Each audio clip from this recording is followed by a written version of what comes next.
ये उस समय की बात है जब प्रशांत महासागर में समुद्री मॉन्स्टर द्वारा जहाजों पर हमले की अफवाह फैल गई थी, जिससे नाविकों में डर की आशंका फैल गई थी।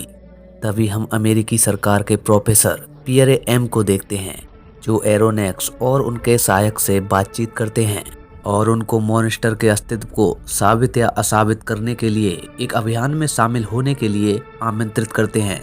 क्योंकि एरोनेक्स उस शहर के सबसे पुराने म्यूजियम में काम करते थे। उनके साथियों के सदस्यों में एक आत्मविश्वासी मास्टर नेड लैंड भी हैं। वे उस मॉन्स्टर की तलाश में कई महीने समुद्र में ही बिता देते हैं। महीनों की तलाश के बाद एक मॉन्स्टर को देखा जाता है। उनका जहाज उस पर तोपों से गोली चलाता है, लेकिन मॉन्स्टर जहाज से टकरा जाता है। टकराने के दौरान नेड और एरोनेक्स समुद्र में फेंक दिए जाते हैं और एरोनेक्स का सहायक कौंसिल एरोनेक्स के पीछे कूद जाता है। जलती हुई और लाचार नाव चुपचाप बहती रहती है और जब समुद्र में फेंके गए यात्री मदद के लिए पुकारते हैं तो जहाज पर कोई जवाब नहीं देता है। इसीलिए तीनों लोग समुद्र में बह जाते हैं और लास्ट में एक अजीब से दिखने वाले धातु के जहाज को देखते हैं। प्रोफेसर एहसास करते हैं कि मॉन्स्टर एक मानव निर्मित है, जो कि एक डाइविंग बोट है जो अंदर से खाली था। अंदर जाकर प्रोफेसर एक देखने की खिड़की को ढूंढते हैं, जहां से वे पानी के अंदर कई सारे लोगों को देखते हैं। उन्हें देखकर प्रोफेसर समझ जाते हैं कि ये नाव उन्हीं लोगों की है और उनके आने से पहले वे वहां से भागने का फैसला करते हैं। लेकिन पनडुब्बी के सदस्य अपने जहाज पर वापस आ जाते हैं और तीनों जीवित लोगों को पकड़ लेते हैं। उन सभी लोगों में से एक आदमी कप्तान था, जो खुद का नाम नेमो बताता है और वो उस सबमरीन का मालिक है।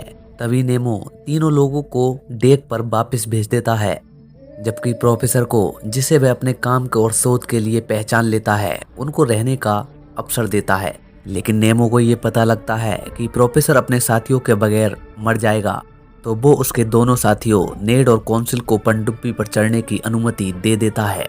तभी नेमो एरोनेक्स को अपनी दुनिया दिखाने का फैसला करता है और तीनों उस सबमरीन पर यात्रा स्टार्ट कर देते हैं। तभी नेमो प्रोफेसर को समुद्र के नीचे अपने जीवन से परिचित कराता है और वो उन्हें अपने विशेष रूप से डिजाइन किए गए मेन्यू को दिखाता है, जो पूरी तरह से समुद्री भोजन से बना हुआ था। वो उनको अपने शिकार और खेती के मैदान भी दिखाता है, जो कि पानी के नीचे हैं। पानी के नीचे नेड को एक बक्सा मिलता है, जिसके अंदर काफी ज्यादा खजाना था।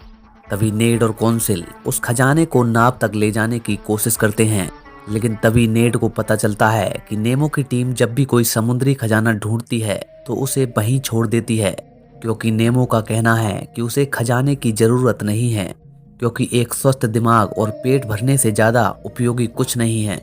वो नेड को अपने साथ ले जाता है और खजाने का उपयोग अपनी पनडुब्बी के लिए बैलेस्ट के रूप में करता है। तभी नेमो प्रोफेसर को अपनी दुनिया की वंडर्स दिखाने का फैसला करता है और तीनों फिर से सबमरीन पर यात्रा जारी रखते हैं। प्रोफेसर केवल समुद्र के रहस्यों को उजागर करने के अवसर में रुचि रखता था, जो उस सबमरीन और नेमो उसे प्रदान करते थे, जबकि दूसरी ओर नेड केवल खजाने और बचने के अवसर में रुचि रखता था। अगले दिन नेमो प्रोफेसर को रूथा पेंथिन नामक एक द्वीप पर ले जाता है। वहां पर ले जाने के बाद नेमो प्रोफेसर को बताता है और उसकी टीम के कई सदस्य भी यहाँ पर थे, जहाँ कैदी एक गोला बारूद से भरे जहाज को लोड कर रहे थे। तभी नेमो का सबमरीन जबरदस्ती उस जहाज से टकरा जाता है और उसका माल ढह देता है और पूरे चालक दल को मार देता है।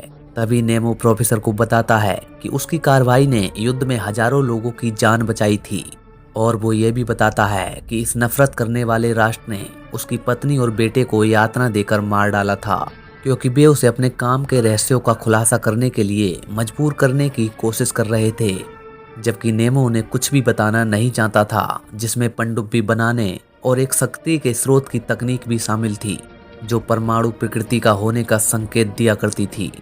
तभी नेड नेमो के गुप्त द्वीप आधार बल्केनिया के निर्देशांक को ढूंढ लेता है और उसे कोई बचा ले, इस आशा में बोतल में कुछ संदेश को छोड़ देता है। तभी अगले दिन वे न्यू गिनी के तट पर पहुंचते हैं, जहां पर सबमरीन अटक जाता है।